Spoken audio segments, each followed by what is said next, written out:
Per bulan Mei 2025 ini, Kemnaker mencatat setidaknya ada 26.000 PHK yang terjadi. Job fair pun digencarkan dan langsung membludak pelamar kerja sampai ada yang pingsan. Ribuan calon pekerja berdesak-desakan hingga ada yang jatuh pingsan di kegiatan Job Fair Kabupaten Bekasi. Kegiatan ini digelar Dinas Tenaga Kerja Kabupaten di Gedung Presiden Universitas Cikarang Utama. Petugas keamanan yang disiagakan tidak sebanding dengan membludaknya calon pekerja yang datang. Membludaknya jumlah pelamar kerja membuat antrean panjang bahkan sampai ke pinggir jalan. Sampai saat ini para pencari kerja masih terus berdatangan. Belum lama ini publik dikejutkan dengan kejadian job fair di Bekasi, di mana dipadati oleh pencari kerja yang membludak nih. Nah, diketahui ternyata ada sekitar 25.000 orang yang hadir pada acara job fair tersebut. Walaupun lowongan kerja yang tersedia hanya 2.500 saja. Sungguh miris bukan? Tetapi ini benar terjadi di Bekasi di tanggal 27 Mei kemarin. Oke, siang ini kami dari kelompok 7 akan membahas tentang fenomena ini. Pengangguran atau kesulitannya mendapatkan pekerjaan yang merupakan salah satu dari tantangan kebangsaan yang kita hadapi saat ini. Saya Burhan sebagai moderator dan saya bersama empat teman-teman saya sebagai narasumber. Ada Mas Arif, Mas Zaki, Mas Fauzi, dan Mas Dika. Oke. Mas Zaki, Mas Zaki, menurut Mas Zaki ini kenapa nih ini bisa terjadi gitu? Dan kemudian di khalayak umum gitu banyak opini bahwa saat ini cari kerja itu sangat sulit atau cukup sulit. Silakan Mas. Oke, terima kasih Mas Burhan. Nah, menurut saya, fenomena sulitnya mencari pekerjaan ini sebenarnya dipengaruhi banyak faktor ya. Yang pertama itu jumlah pencari kerja terus meningkat, namun tidak sebanding dengan pertumbuhan lapangan pekerjaan. Setiap tahun itu jutaan lulusan masuk ke pasar kerja. Tapi lowongan yang tersedia itu nggak bertambah secara signifikan dan seimbang. Lalu yang kedua, adanya kesenjangan antara keterampilan yang dimiliki mencari kerja dengan kebutuhan industri. Jadi banyak perusahaan yang saat ini mencari tenaga kerja yang siap pakai, memiliki soft skill dan digital literasi yang bagus, tapi sayangnya tidak semua sistem pendidikan mampu menyiapkan itu semua. Lalu yang terakhir, faktor ekonomi juga mempengaruhi. Jadi sejak pandemi COVID-19 kemarin, banyak perusahaan mengalami kerugian, bahkan gulung tikar. Akibatnya proses rekrutmen itu melambat, dan sebagian perusahaan lebih memilih efisiensi ketimbang ekspansi tenaga kerja. Lalu selain itu juga adanya pola pikir yang menjadi penyebab dengan sulitnya mencari pekerjaan ini karena banyaknya pekerja yang terlalu fokus pada jenis pekerjaan tertentu seperti PNS atau pekerja kantoran sehingga mengabaikan peluang di sektor informal, kewirausahaan maupun industri kreatif. Padahal di era sekarang cara kita memandang pekerjaan itu harusnya lebih fleksibel ya, Mas Burhan. Jadi bukan hanya karena lowongan yang sedikit, tapi juga karena kompleksitas antar sistem dan kesiapan sumber daya manusianya itu sendiri. Itu kalau menurut saya. Mungkin Mas Fauzi ada pendapat lain? Oke, Mas Zaki, makasih ya atas pendapatnya. Saya setuju untuk beberapa pendapat dan sedikit mau nambahin sedikit ya. Jumlah lulusan ini kan tiap tahun makin meningkat ya. Sementara lowongan kerja yang ada kan semakin sedikit. Apalagi dengan banyak faktor ya, seperti sekarang tuh ada penggunaan AI, terus belum lagi kemarin kita mengalami pandemi COVID yang cukup lama ya, sekitar 5 tahun kan kita masih belum pulih ini. Belum lagi yang sekarang ini adalah perang dagang antara Cina dan Amerika. Tentu ini dapat mengganggu di beberapa perusahaan multinasional sih dalam menggerakkan perekonomian saat ini ya. Jadi mungkin. Nah inilah yang jadi faktor nih mengapa pekerjaan itu jadi semakin sulit di terus gitu. Itu aja tambahan dariku. Oke, Mas Fauzi. Ini fakta menarik ya yang tadi kita dapat dari Mas Zaki dan Mas Fauzi juga. Terus kemudian Mas Fauzi, ternyata banyak loh teman-teman kita lulusan S1 yang terkena dampak ini. Gimana nih menurut Mas Fauzi? Ya, tentu ya, jumlah S1 di Indonesia itu kan termasuk yang banyak ya saat ini ya. Belum lagi banyaknya lowongan kerja tuh yang mengisarkan beberapa persyaratan yang menurutku agak menyusahkan ya. Seperti minimal pengalaman kerja 2 tahun, padahal mereka masih fresh grade. Atau persyaratan tinggi badan, berat badan. Dan kadang-kadang ada lagi yang lebih gak relevan dengan dunia kerja tuh berpenampilan menarik. Tentu kan ini sangat mengganggu dan menyulitkan para pencari kerja dalam mencari kerja saat ini ya. Mereka akan semakin sulit dengan perkembangan zaman dan segala macam. Dan dengan tiap lulusan yang ada tiap tahun selalu banyak, bahkan ribuan, bisa ribu. Mereka banyak yang tidak dapat pekerjaan, tentu ini akan menjadi masalah buat bangsa. Paling itu. Oke, ada faktor di luar pendidikan nih, banyak yang mempengaruhi. Artinya berarti bisa kita katakan kalau misalnya pendidikan di Indonesia itu masih berjalan tidak selaras nih dengan kebutuhan pekerjaan atau dengan perkembangan pekerjaan di Indonesia. Betul ya, Mas Fauzi? Betul, betul sekali, Mas. Banyak lulusan yang memiliki pengetahuan teoritis, tetapi kurang dibekali dengan keterampilan praktis yang dibutuhkan industri saat ini, seperti kemampuan komunikasinya kurang, atau pemecahan masalah yang kurang bagus, tim dan penggunaan teknologi, kurikulum pendidikan sering tertinggal dibandingkan perkembangan dunia kerja yang cepat, terutama dalam bidang teknologi dan digital saat ini. Mungkin itu sih menurut uh, mungkin Mas Arief ada mau tanggapannya mengenai apa yang saya paparin tadi? Sepakat sih Mas dengan apa yang disampaikan Mas Fauzi tadi bahwa saat ini masih banyak lulusan yang hanya memiliki pemahaman ataupun pengetahuan secara teoritis saja, tapi mereka kurang dibekali dengan keterampilan teknis atau hard skill yang memang sebenarnya dibutuhkan oleh perusahaan.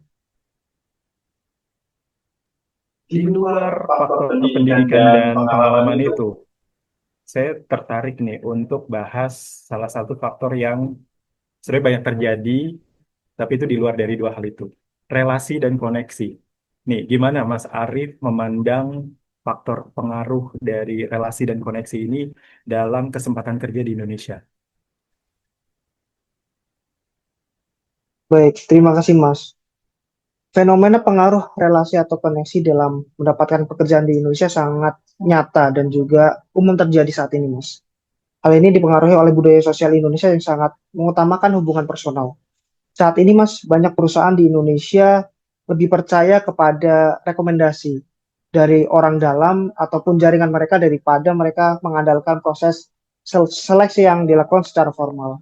Karena itu seorang ini yang memiliki koneksi baik itu dari teman, keluarga ataupun kenalan di dalam suatu perusahaan seringkali lebih mudah untuk mendapatkan suatu informasi lowongan pekerjaan ataupun mendapatkan peluang untuk mengikuti seleksi wawancara. Namun pengaruh relasi ini juga memiliki sisi negatif, Mas, seperti praktik nepotisme, favoritisme yang bisa mengurangi kesempatan bagi kandidat yang memang sebenarnya lebih layak ataupun kompeten dibandingkan mereka-mereka yang melalui relasi ini. Meski begitu, dalam prakteknya, Mas, relasi tetap menjadi salah satu faktor yang sangat penting dalam proses mendapatkan pekerjaan yang ada di Indonesia saat ini, Mas. Mungkin kalau untuk menurut Mas Dika, bagaimana, Mas? Ya, terima kasih Mas Arief. Setuju sih sebenarnya. Cuma saya mau menambahkan sedikit aja sih Mas. Sebenarnya hampir sama ya. Memang kalau terkait untuk pengaruh relasi ataupun koneksi di dalam suatu pencarian pekerjaan itu seperti networking itu kan memang kadang lebih menentukan Mas daripada kompetensi.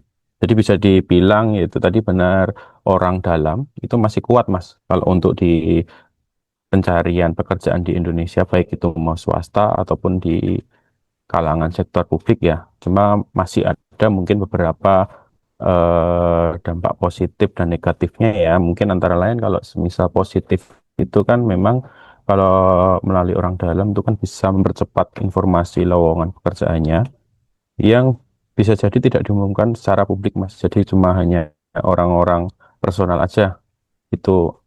Dan juga rekomendasi dari orang-orang yang terpercaya itu mungkin bisa menjadi nilai tambah sebagai rekrutnya, Mas. Gitu. Kemudian kalau di sisi negatifnya itu kan bisa kadang menimbulkan ketidakadilan, Mas, dan mengurangi kesempatan bagi pelamar yang mungkin dia itu sebenarnya kompeten, tapi kendalanya tidak punya koneksi. Jadi istilahnya kayak kalah sama yang punya orang dalam gitu sih, Mas. Wow, Pendapat saya gitu. berarti berarti kalau disimpulin praktik ini sebenarnya masih ada dan masih terus berjalan ya di budaya pekerjaan di Indonesia gitu ya, Mas Dika ya, Mas Arif. Oke, ke Mas Ya, Dika betul, nih. Mas Buran. Kalau misalnya kita ke belakang sedikit ya, 5 tahun yang lalu gitu, kalau misalnya mungkin kita masih ingat atau kita terkena dampak dari salah satu fenomena besar juga yang terjadi di Indonesia, dan nggak cuma di Indonesia sih, pandemi COVID-19 nih, Mas Dika.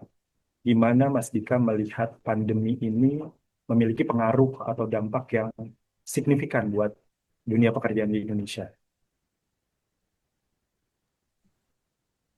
Ya, menanggapi pertanyaan dari Mas Burhan ya, Mas ya. Mungkin menurut pendapat saya kalau terkait dampak pandemi COVID itu sendiri kan memang sebenarnya memberikan ini ya apa dampak besar ya terhadap sulitnya pencarian pekerjaan, dan itu pun tidak hanya di Indonesia, Mas. Eh, tetapi secara ini juga apa namanya secara global juga. Jadi seperti kayak pandemi itu kan memicu dampak kayak seperti krisis ekonomi antar keuangan perusahaan, mungkin adanya PHK secara massal di berbagai kalangan perusahaan, dan ada juga perubahan pola kerja, Mas, yang membuat kayak apa namanya ya dunia kerja itu jadi lebih sempit gitu, Mas, karena lapangan pekerjaan yang sedikit dan orang-orang yang membutuhkan pekerjaan tambah banyak kan, seperti itu. Apalagi terutama untuk lulusan baru ya, Mas ya, itu sangat ini sih, Mas, kasihan yang terdampak seperti itu. Mungkin kalau tanggapan yang lain atau Mas Zaki bisa memberi masukan atau tambahan. Oke, baik. Mungkin saya dikit masukkan aja ya, Mas Dika ya. Eh, ya, pandemi COVID-19 itu mungkin memang dampaknya terasa banget sampai sekarang pun ya kan. Karena banyak perusahaan yang menghentikan, pada saat itu, banyak perusahaan yang menghentikan sementara proses rekrutmennya. Bahkan ada yang PHK besar-besaran juga. Bahkan PHK juga sampai sekarang juga bergulir terus ya. Isu-isu PHK ini di mana-mana, di sektor manapun. Eh, Lalu banyak perusahaan juga jadi lebih selektif dalam merekrut karyawan barunya. Mereka lebih memilih orang yang udah punya skill digital, yang bisa kerja dari rumah, dan bisa cepat beradaptasi. Jadi itu akan cukup mempersulit bagi lulusan-lulusan baru, adik-adik kita yang sedang mencari pekerjaan. Tapi mungkin pandemi ini memang bikin peluang kerja itu makin sempit dalam waktu tertentu. Eh, Cuman bisa juga membuka jalan bagi model pekerjaan yang baru, seperti banyak lah ya konten kreator dan lain hal sebagainya. Jadi tantangannya sekarang bukan cuma cari kerja aja, tapi kitanya ini siap nggak, skill kita dan kesiapan kita dengan pola kerja yang baru itu sendiri. Jadi kalau misalnya saya bisa bilang ya, pandemi itu kayak membuat kita mulai dari nol lagi ya. Terus kemudian bisa menciptakan kayak budaya kerja baru, kebiasaan kerja baru gitu. Bagi sebagian banyak orang gitu, hampir semua orang kayaknya di Indonesia dan juga di seluruh dunia gitu. Mas Zaki kan punya background sebagai pranata komputer nih. Oke, gimana melihat AI berkembang saat ini dan juga opini masyarakat yang mengatakan bahwa AI itu memperkecil kesempatan mereka untuk bisa mendapatkan pekerjaan. Oke, baik. Sebenarnya pertanyaan ini itu sering muncul ya, Mas Burhan ya. Tapi jawabannya nggak sesederhana iya atau tidak. Teknologi seperti AI dan otomatisasi ini memang bisa menggantikan beberapa jenis pekerjaan, terutama yang sifatnya itu berulang, manual, seperti kasir, operator, atau input data. Jadi ya mungkin di satu sisi beberapa pekerjaan memang hilang, tapi di sisi lain teknologi ini juga menciptakan jenis pekerjaan yang baru sebelumnya. Contohnya data analis, AI engineer, digital marketing, dan lain sebagainya. Bahkan banyak perusahaan yang butuh orang-orang yang bisa mengelola teknologi AI itu sendiri. Jadi, masalahnya adalah kesiapan sumber daya manusianya nih. Kalau kita nggak ikut belajar, menyesuaikan diri kita, ya kita akan tertinggal gitu ya. Tapi kalau misalnya kita mau upgrade skill, justru mungkin peluang itu akan semakin terbuka lebar untuk kita. Mungkin saya bisa kasih kesimpulan dari pertanyaan Mas Burhan itu, sebenarnya teknologi itu bukan musuh, tapi bisa menjadi sebuah alat, bukan bikin kerjaan kita makin dikit, tapi bikin kita bisa menemui jenis pekerjaan yang baru. Tinggal kitanya siap beradaptasi atau enggak. Kalau dari Mas Fauzi mungkin ada tanggapan? Paling aku mau nambahin sedikit aja ya. Untuk beberapa paparannya aku setuju sih sama Mas Zaki ya. Paling dari sisi penggunaan AI itu menurutku ada sisi positif sama negatifnya sih di dunia kerja saat ini sih.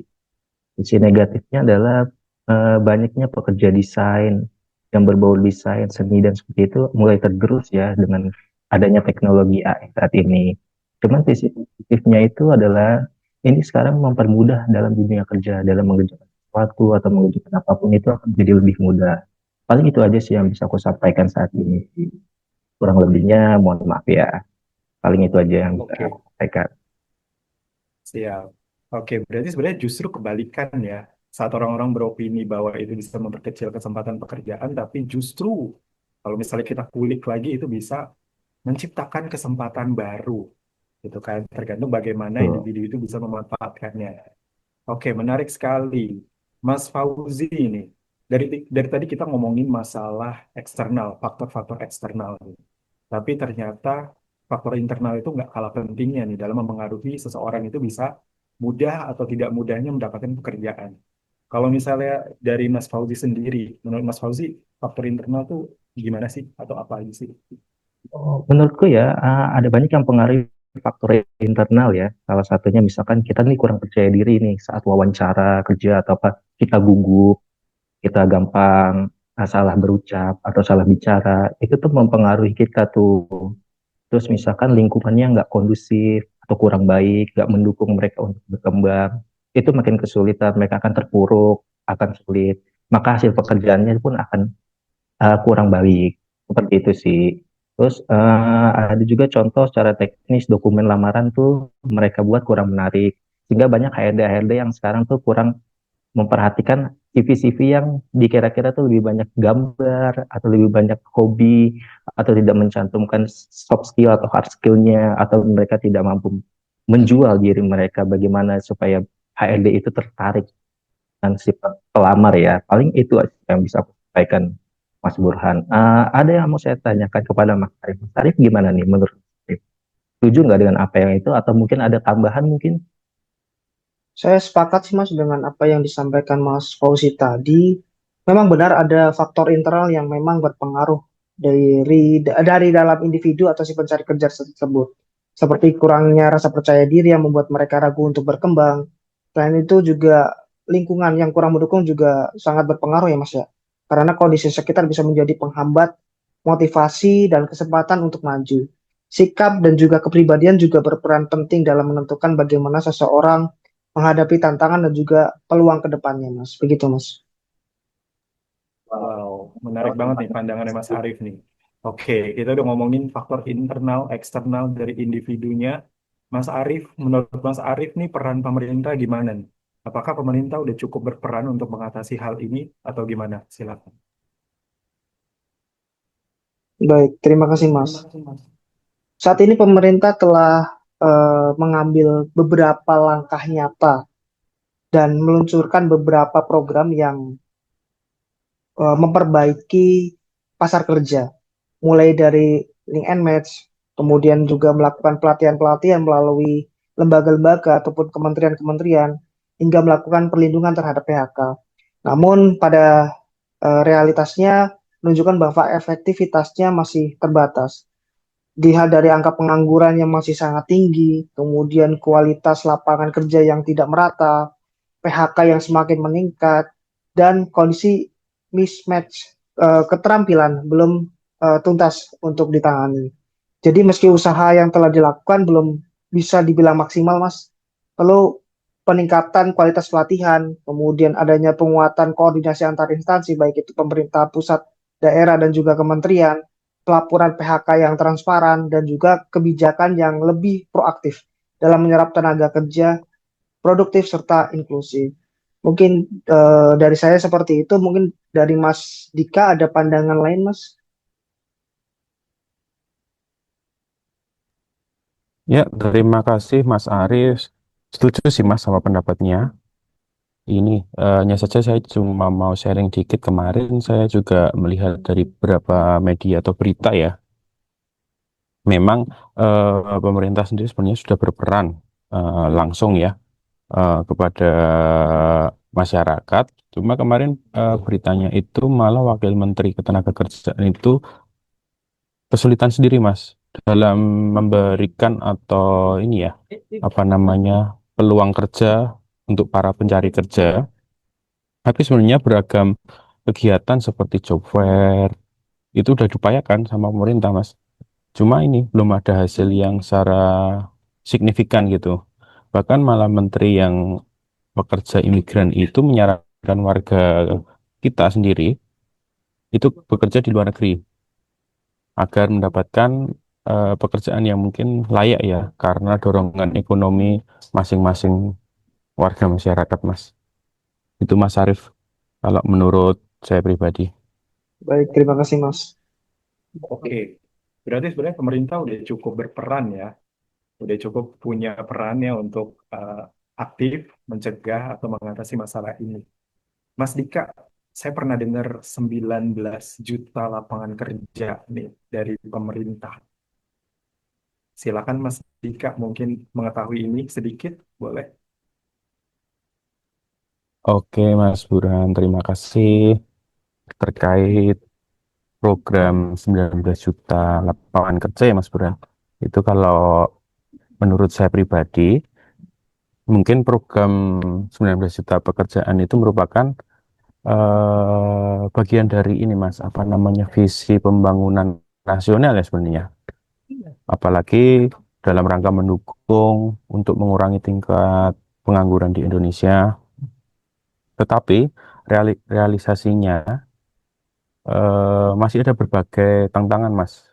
Dan sampai saat ini pun sifatnya masih parsial, belum sepenuhnya optimal Mas. Jadi memang sudah apa namanya sudah realisasi, cuma belum optimal. Itu. Kemudian program ini memang salah satu langkah paling strategis ya, yaitu tadi realisasinya belum sepenuhnya maksimal. Tapi pemerintah sendiri eh, sebenarnya itu tadi yang saya jelaskan dari sebelumnya sudah memberikan peluang kerja seperti job fair dan lain-lain lah, tapi memang belum berhasil. Cuma kalau dari saya pribadi harapannya ke depan mungkin pemerintah perlu koordinasi yang lebih kuat ya Mas ya antara pemerintah pusat, pemerintah daerah, pelaku usaha dan mungkin dengan lembaga pendidikan ya untuk tujuan memperluas lapangan pekerjaan untuk warga-warga yang memang sangat membutuhkan pekerjaan baru. Dan ini keberhasilannya sebenarnya bukan hanya soal kuantitas pekerjaan yang terciptanya, Mas, tapi kualitas dan keberlanjutannya untuk di masa yang akan datang. Itu pendapat dari saya, Mas Burhan. Wow, terima kasih Mas Dika.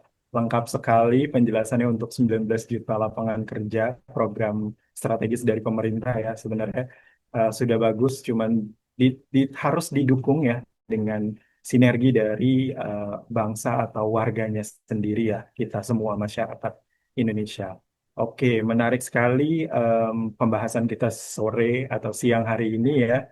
Teman-teman, kalau misalnya saya bisa menyimpulkan ini, jadi sebenarnya banyaknya pengangguran di Indonesia atau sulitnya mencari pekerjaan dan di Indonesia saat ini itu sebenarnya disebabkan oleh ketidakseimbangan antara lulusan dan juga lapangan kerja yang tersedia.